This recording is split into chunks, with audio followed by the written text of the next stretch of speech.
Hello friends, आज की story teachers day पर आधारित है।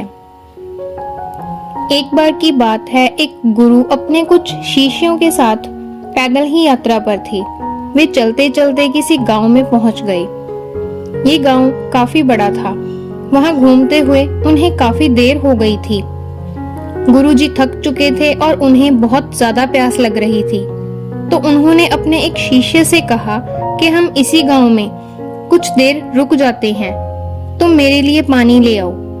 जब शिष्य गांव के अंदर थोड़ा घूमा तो उसने देखा कि वहां एक नदी थी जिसमें कई लोग कपड़े धो रहे थे तो कई लोग नहा रहे थे, और इसी वजह से नदी का पानी बहुत ही ज्यादा गंदा हो गया था।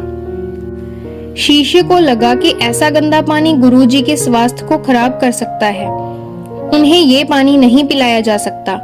इसीलिए शिष्य बिना पानी लिए ही वापस लौट गया और नदी के पानी की सारी बात गुरुजी को आकर बता दी। इसके बाद गुरुजी ने किसी दूसरे शिष्य को पानी लेने के लिए भेजा।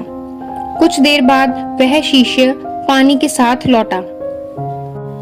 गुरुजी ने इस दूसरे शिष्य से पूछा कि नदी का पानी तो बहुत गंदा था, फिर तुम ये पानी कैसे लाए?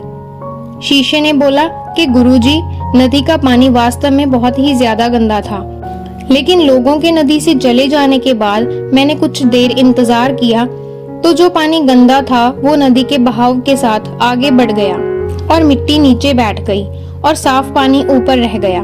उसके बाद मैं उसी नदी से आपके लिए ये पानी भर कर लाया हूँ। गुरुजी यह बात सुन के बड़े प्रसन्न हुए और बाकी शिष्यों को भी सीख दी कि हमारा जीवन भी इसी नदी के पानी की तरह है। जीवन में कई बार दुख और समस्याएं आ जाती हैं। जीवन रूपी पानी गंदा लगने लगता है, लेकिन थोड़े इंतजार और सब्र के बाद ये दुख और समस्याएं नीचे दब जाती हैं और अच्छा समय ऊपर आ जाता है। कुछ लोग जीवन में पहले वाले शिष्य की तरह दुख और समस्याओं को देखकर घबरा जाते हैं और मुसीबत देखकर वापस लौट आते हैं। ऐसे लोग जीवन में कभी आगे नहीं बढ़ पाते। वहीं दूसरी ओर कुछ लोग जो धैर्यशील होते हैं, इंतजार करते हैं कि कुछ समय बाद गंदगी रूपी समस्याएं और दुख खत्म हो जाएंगे, वे ही सफल होते हैं।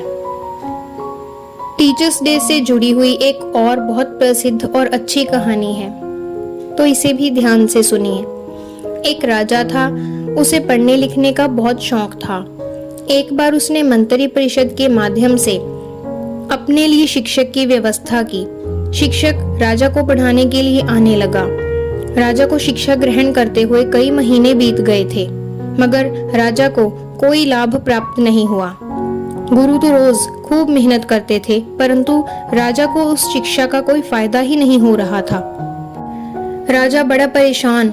गुरु की प्रतिभा और योग्यता पर सवाल उठाना भी गलत था, क्योंकि वो एक बहुत ही प्रसिद्ध और योग्य गुरु थे। आखिर में एक दिन रानी ने राजा को सलाह दी कि राजन, आप इस सवाल का जवाब गुरुजी से ही पूछकर देखिए। तो राजा ने एक दिन हिम्मत करके गुरुजी के सामने अपनी जिज्ञासा रखी और बोले, हे गुरुवर, क्षमा कीजिएगा, मैं कई महीनों से आपसे शिक्षा ग्रहण कर रहा हूँ, पर मुझे इसका कोई लाभ ही नहीं मिल रहा। ऐसा क्यों हो रहा है? गुरुजी ने बड़े ही शांत स्वर में जवाब दिया, राजन, इसका कारण बहुत ही सीधा सा है।